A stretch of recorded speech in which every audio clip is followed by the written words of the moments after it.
युद्ध, प्यार, परमाणु विस्फोट, ग्लोबल वार्मिंग, हमारी पृथ्वी कितना कुछ झेल रही है। आखिर इन सब का जिम्मेदार कौन है? हम मनुष्य। तो क्या आप जानते हैं हमारी पृथ्वी को सुंदर सा ग्रह बनने में कितना समय लगा?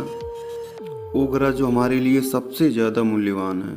हमारी पृथ्वी को कितने समस्याओं को झेलना पड़ा, जो हम इंसान आज खुशी से इस पृथ्वी पर रह रहे हैं। अगर मैं आपसे कहूँ, जिस जगह पर आप अभी बैठे हो वो ज़मीन आज से करोड़ों साल पहले 8,500 डिग्री सेल्सियस के तापमान से उबल रही थी। जिस जगह पर आप बैठे हो वो जगह लाखों सालों तक बर्फ से ढकी हुई थी। ये दोनों बातें सच हैं। इस 7 मिनट की वीडियो के अंदर आप पृथ्वी के 450 करोड़ साल पीछे के सफ़र को देखने वाले हैं। एक बार फिर से फ्यूचर बेस्ट 2.0 की एक नई एपिसोड में आपका स्वागत है। आइए आज हम चलेंगे समय में पीछे और शुरुआत से जानेंगे हमारे पृथ्वी के एक चट्टान के टुकड़े से लेकर एक जीवन से समृद्ध ग्रह बनने तक के सफ़र को।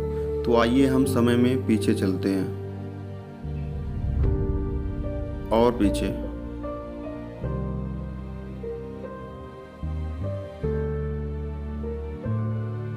आज से करीब 4.5 अरब साल पहले हमारा यूनिवर्स और एक नया जन्मा तारा, जिसके चारों तरफ धूल और कण फैले चक्कर काट रहे हैं और हमारी पृथ्वी का नामो निशान ही नहीं है। हम समय में कुछ ज़्यादा ही पीछे आ चुके हैं। अभी यह पृथ्वी के बनने की प्रक्रिया की शुरुआत भी नहीं हुई है, लेकिन इसकी बनने की शुरुआत अब हो चुकी है।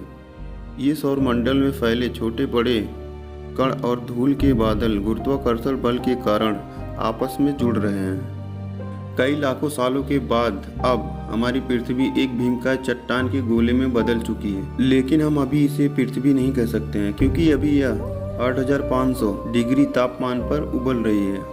आज से करीब 4.5 अरब साल पहले धरती की सतह खौलते लावे से ढकी है। आप गलती से नीचे पैर रखने की कोशिश मत करना, वरना आपको दोबारा रहने के लिए पैर नहीं रहेगा। इस समय धरती का तापमान करीब 1200 डिग्री सेल्सियस है।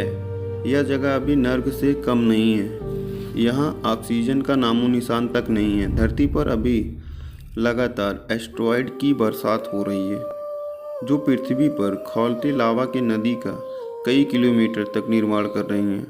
और ये एस्टेरॉयड कहीं दूर के नहीं बल्कि पृथ्वी के करीबी हैं, जो लगातार टकरा रही हैं। ये ग्रह जो देख रहे हैं आप, इस ग्रह का नाम थिया है, जो एक तेज रफ्तार से हमारी यानी कि पृथ्वी की ओर बढ़ रही है, करीब 20 किलोमीटर प्रति सेकंड की रफ्तार से। हमें इसका स्वागत करना है, क्योंकि इसी की वजह से हमारी खूबसूरत चाँद की रचना होगी।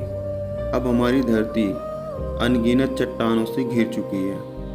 अब पृथ्वी के कक्ष में इतने अनगिनत चट्टानों के टुकड़े हैं, शनि ग्रह की तरह एक रिंग बन चुका है, जो शनि ग्रह के जैसे 2 रिंग में बटा है। जो पहला रिंग आज के धरती चाँद के बीच में है और दूसरा चाँद के पीछे है। एस्टेरॉयड लगातार धरती पर बरस रहे हैं, जैसे मानो कि एस्टेरॉयड की बारिश हो रही है, लेकिन एस्टेरॉयड की असल बारिश अभी नहीं शुरू हुई है। अब ये रिंग धीरे धीरे ग्रेविटी की वजह से 3000 किलोमीटर चौड़े गोलीय पिंड में बदल जाएंगे।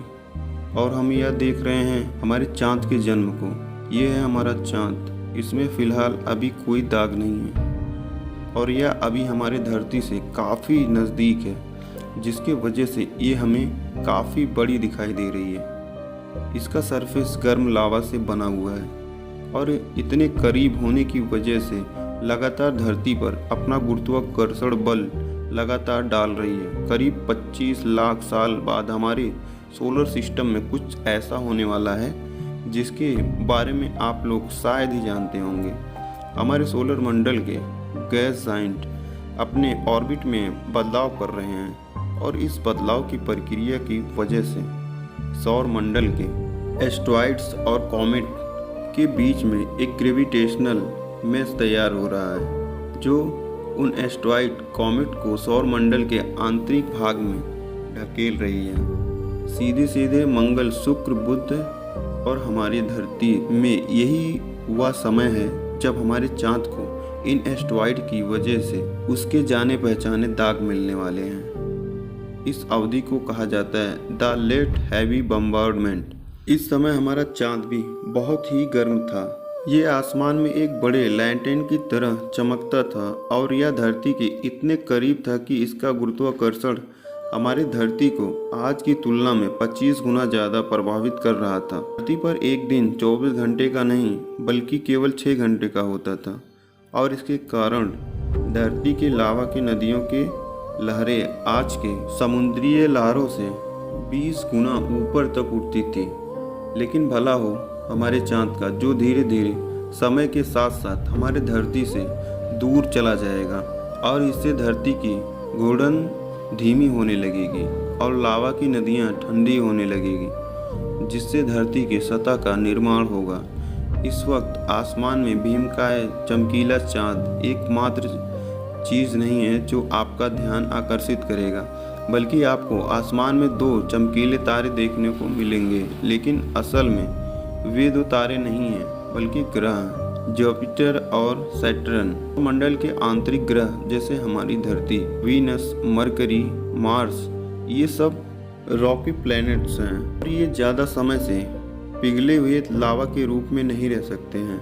लेकिन वहीं जुपिटर, सैटर्न असल में गैस जाइंट है जो कि लंबे समय तक आसानी से गर्म रह सकती हैं। धरती के जन्म समय काल में जुपिटर का तापमान 5000 डिग्री सेल्सियस, सैटर्न का 3000 डिग्री सेल्सियस तापमान था।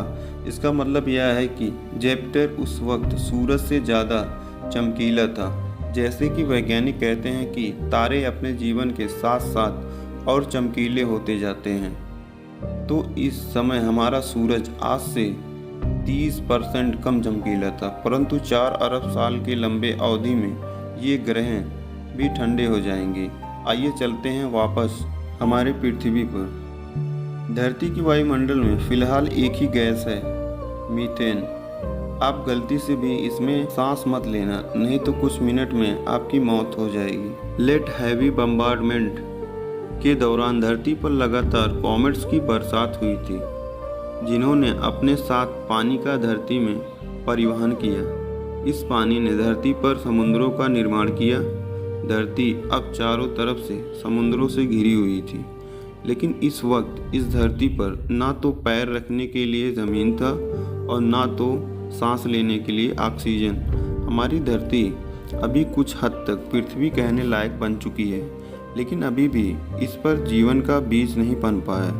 आखिर इसके बाद क्या हुआ था? धरती पर जीवन की शुरुआत कैसे हुई थी? वैज्ञानिकों के अनुसार पृथ्वी पर जीवों की 87 लाख प्रजातियां रहती हैं, जिसमें से केवल हमने 15% प्रजातियों को खोजा है। लेकिन ये सारे जानवर आए कहाँ से थे? आखिर धरती पर जीवन की शुरुआत कैसे हुई थी? ये सब कुछ आप जानेंगे आने वाले एपिसोड के अगले पार्ट में। अगर आपको यह वीडियो पसंद आया तो वीडियो को लाइक करें और अपने फ्रेंड्स, फैमिली के साथ ज़रूर शेयर करें। अगर आप नए हो इस चैनल पे तो ऐसे ही इंटरेस्टिंग वीडियो के लिए चैनल को सब्सक्राइब करके बेल आइकन नोटिफिकेशन ऑल पर क्लिक कर लीजिए। तब तक के लिए मिलता हूँ एक नए एपिसोड में। तब तक आप खुश रहें, मस्त रहें।